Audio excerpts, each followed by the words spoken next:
পানিটা পান করলে শরীরে রোগ থাকে না। যে নিয়ত করে পান করা হয় আল্লাহ তার নিয়তকে কবুল করে নেয়। এভাবে বলা হলো স্বামী জয়ানন্দজিকে। স্বামী জয়ানন্দজি বলল, ওরে এরা আর কিছু পাইল না, আমরা তো বর্মার পানি, পাহাড়ের ঝর্ণার পানি পান করি। কত সুন্দর সুন্দর মিনারেল ওয়াটার, কত সুন্দর সুন্দর পানি।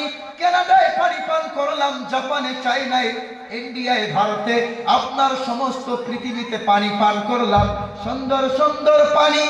আর এরা এরা মুসলমানেরা ওই আরবের মরুভূমি থেকে, বালু মরুভূমি থেকে কিছু পানি তুলে নিয়ে এসে বলছে এটা নাকি পৃথিবীর শ্রেষ্ঠ পানি।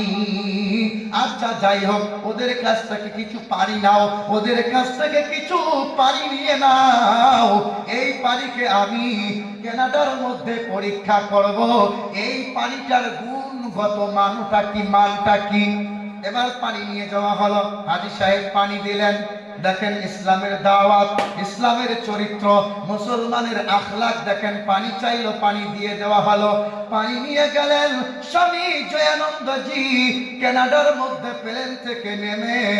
এবার স্বামী জয়ানন্দজি জল বিশেষজ্ঞ বৈজ্ঞানিকদেরকে ডাকলেন।